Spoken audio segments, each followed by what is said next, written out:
Are you tired of all the BS on how to grow on YouTube? Today we're going to talk about the truth on how I grew my channel from 0 to 9,000 subscribers in 3 weeks with no money at all. Let's get started. Hey, what's up you guys? Welcome to my channel. My name's Jade. You probably know me as the Instagram girl, but this time it's about YouTube because something miraculous, I've never actually used that word before. Something crazy happened and that video did really well, and I feel like you guys seem to like my no bullshit series, so it's just the real truth. I'm gonna make this video really concise and straight to the point. It's going to be 2 parts. I'm gonna talk about the content and then how to market. A lot of you guys have a 50-50 content and marketing problem. Regardless, good content will carry you through. You don't have good content if your product is shit. Marketing will only expose it. So this is going to be the part 2 series on how to grow your YouTube channel. Part 1 will be linked below if you want to see how I have the mindset on growing this channel so fast and so quickly. Oh, and if you're new here, welcome to my channel. My name is Jade. I'm 16 years old, I'm an entrepreneur, and I'm here to help you grow on social media. So if you want to like this video and subscribe right here, that would truly mean the world to me and I'd really appreciate it. Alright, so we're gonna cut to the chase. So a lot of you guys don't really take a look at your YouTube analytics, but as I said this before in my other videos, like I sleep with my analytics on, like I'm always checking it because I really see the importance of creating content around the data that you have. A lot of you guys might not even have the data to look at. So it's crucial to at least post a lot of shit. That's why I do daily uploads. So I can literally A/B test on what works and what doesn't. So according to my data, I'll pop it right here.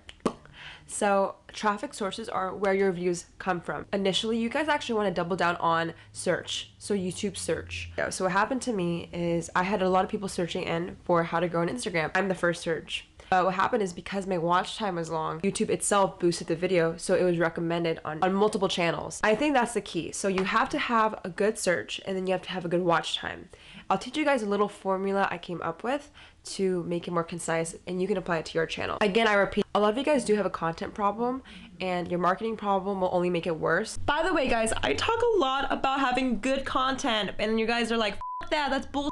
Honestly, super crucial. You don't have to have fancy cameras. Have a good content strategy plan. For example, a lot of you guys are scratching your heads because you're like, why am I not getting views? I usually see 2 typical mistakes. So you're creating videos that no one gives a shit about and no one's gonna pay attention. And you have to really think about audience retainment. How do you get people to stay from point A to point B and follow your video? And ideally, you actually have to start with content that people care about. That's why in my eyes, you can disagree, but vlogs can damage small channels in the beginning, okay? Want to be a vlogger, do it. It's just going to be harder to grow.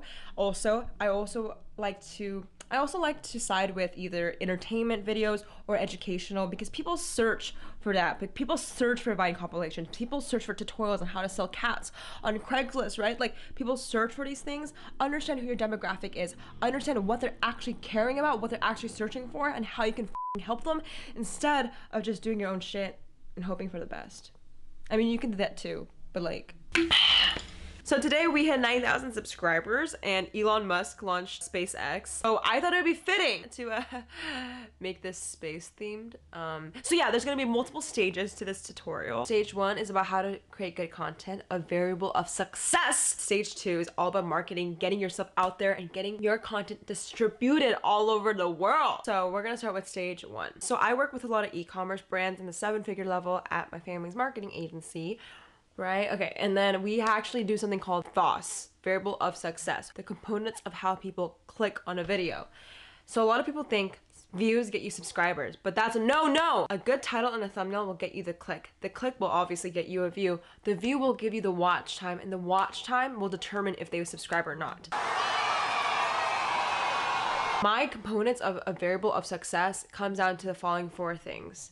A good thumbnail, a title that's competitive and searches well, a very good hook in the intro, and then keeping them engaged to the very end with a strong call to action. That was a lot of words. Let me explain. A lot of you guys are either vloggers or you're musicians and you do a lot of entertainment content. And you're like, Jade, how do I provide value to the consumer? But entertainment is value if they are able to stick with it and find it interesting. So in regards to a thumbnail, I actually have a thumbnail guy. His name is Ollie. He's from London. So he does really good aesthetically pleasing thumbnails that I will never be able to replicate. And then in regards to video ideas, I only do stuff that people actually will listen to, aka I make sure people will search for my video first. If people aren't searching for how to get a cat on Craigslist, I'm not gonna make a video on how to get a cat on Craigslist. Like, I will, before I even make the video, I will search up on TubeBuddy. TubeBuddy is a service I use that like tells me if my keywords are ranking, and keywords just tell you if you're gonna be the first search or the 5th search or the 20th search. So yeah, so have a good thumbnail so it aligns with the title. Once you get the title, I think having a hook is crucial. Every single YouTuber does this, but some people do it wrong. Or 10 seconds of a good hook saying like, hey guys, this is the video before we jump in really helps. Simmering to the middle. And at the end, have a strong call to action. If you want to say like and subscribe, that's totally chill. But normally you want to be like, have a stronger, more like straightforward call to action. You can make people sign up for your newsletter, follow you on Instagram. Just make it really confident and don't list a bunch of shit so people get confused. So if you're able to actually get the watch time up, that's all you really need to focus on. People are always focusing on how to get the most subscribers. Like, you only need to focus on watch time, because with watch time, you'll deliver an engaged community, okay? People who actually care about your content. Stage 2, my favorite part, marketing. I think you still need to have good content. The beginning was just to say, like, when people are being like a bullshit, like, have good content, like, it's actually important. There are a lot of videos I've been seeing with amazing amount of views, interaction, but no one subscribes to the channel because they think that they're a piece of shit. I don't want that to happen to you. Like, I want people to actually like what you're posting after that viral video. So stage 2 is all about how to grow and expand. Really, you want all organic traffic. What that means is you don't have to pay any money for ads. Like, I didn't pay anything for Google AdWords. In fact, Google AdWords paid me. All I did was organic traffic using SEO and keywords. So I'm gonna elaborate more on that. And the key is, guys, you want to just be the suggested video. When I was talking about watch time and all that shit, it's just saying like there's no bullshit. You just need to have a strong watch time so you can be the next suggested video. I went on to my analytic manager and I saw my traffic sources were 60% just from like a suggested video. And it was crazy to see, like, I was up against like one of the people with millions of views, but because I was like the up next recommended video, you know what I'm talking about, with like the little recommended on YouTube, that's where all my traffic came from. And because I had good content, it carried me through. I'm actually not sure why I grew so fast. It kind of blows my mind. It's definitely timing, and no way means like you're gonna grow as fast as me just because I've been doing this for like 5 years, I think 7 maybe at this point, with like 3 failed channels. So I've learned a lot. And the thing I've learned is if people don't search for you, if you don't know if your video is gonna rank first, I would say hold off before making it, because you're just gonna put yourself in a hole, because you need to actually double down on content that gives you traffic. And then once you get an audience that cares about what you're saying, then you can do whatever the you want, whether you want to pose with a water bottle or sell cats on Craigslist. So in regards to keywords, I went over this. Actually, I'll link below right here how to rank #1 on YouTube analytics, but the recipe is really simple. And when I was saying stage 1 and stage 2, it's all leading to the same idea, that you just need to be suggested if you don't want to pay any money. Like, if you want to put ads on top of other people's videos, that's super cool, but I believe in all organic traffic. My keywords were how to grow on Instagram. That was super highly searched, and it was competitive, but because I made the video a month and a half before everyone else started making it, I had huge traction. It's definitely timing. Part 1 of this video, you guys can also check that out. I was talking about the mindset, and it was just luck and timing and a matter of fact of how delusional are you to talk about a video a month and a half before it's actually popular. Guys, I honestly am super thankful for every single one of you, and that's why I keep making all of these like info videos, but I also want to show my life. I will keep going with these vlogs. I'm headed to LA tomorrow for my family marketing agency's client meeting, and I will bring you guys along. And I hope this video was helpful, even though it was super concise and short. Like Elon Musk with the SpaceX, it doesn't have to be that complicated. Just kidding. So yeah, roughly I'm actually averaging 300 followers a day. I will make an updated version just because right now I wanted to get it out here, because I'm not sure, things will change. Right now, suggested videos are doing the best for me, and having my watch time increase. How long it's been. Alright guys, I'll catch you guys in the next one. Yeah, so check the description box. There's a few links below in regards to all this YouTube growth stuff.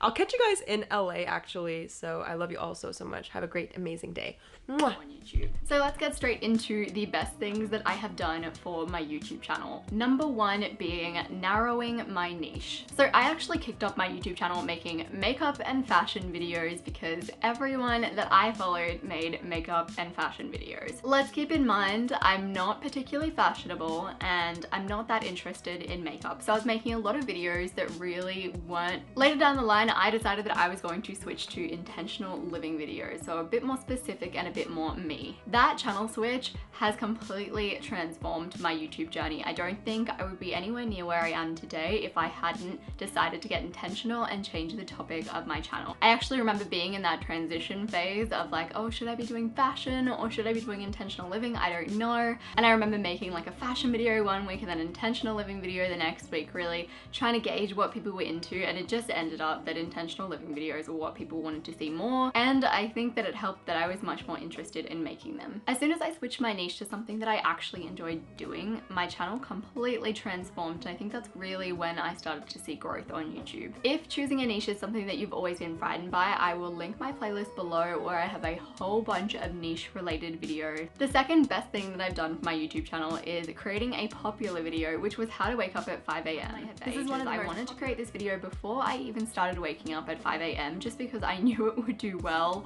on YouTube. Creating a video like this, which was relevant to my niche, that blew up and brought in a whole heap of new subscribers, was completely transforming to my mindset and made me realize that, yeah, I can make videos like that will reach that level of success. The next best thing for my YouTube channel was creating my 30 days to simplify challenge. So if you weren't aware, on my main channel, I actually did 30 days of getting intentional, decluttering. So decluttering for I think 14 days, and then the other 14 days was more like mental decluttering. So decluttering for the mind.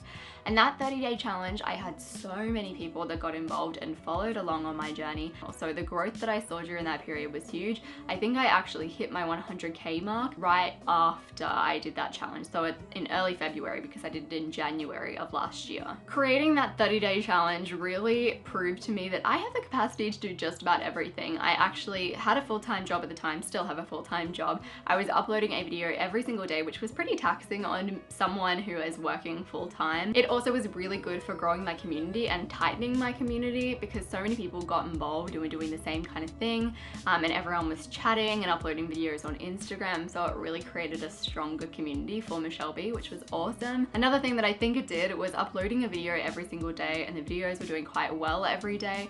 It kind of like red flagged to YouTube, hey, something's going on with this channel, you need to promote it more, which I think is why I saw so much growth during that period of time. The next best thing that I did for my YouTube channel was creating channel notes. So creating channel notes, I actually kicked this channel off when I had about 20K subscribers at a guess, looking at my history on my main channel, Michelle B. I was like, yep, I've hit 20K. Now I really know how to do YouTube, so I'm going to make some videos about it. And honestly, creating channel notes has just been a huge reason that I've been able to grow my main channel. It's kind of like, as I teach, I learn. I created a whole bunch of videos on channel notes telling you guys to do this, do that, and consider doing this and that and the other. And I felt a real need, in order to be authentic, to implement everything that I was saying. Like, I was like, I can't be saying over here to edit your videos in this way and then not actually apply that on my main channel videos. It just wouldn't be very authentic, and I'd feel just like a bit of a wanker doing that. So by creating channel notes, I also was able to research a bunch of things about how to do YouTube and how to do it better, as well as sort of force myself to get myself into gear and do stuff on my main channel that I knew would be helpful in the long run. Sometimes in order to learn, you need a teacher. I'm definitely one of those people. I like putting my thoughts down in writing and really solidifying what I think is going to work, what isn't going to work, and that really helps me to get intentional about transforming my channel. So not only is this channel helpful to hopefully you guys, but it's also really helpful for me, because it's sort of just like me putting down all of my thoughts on how I should be doing YouTube and what things I should be working on.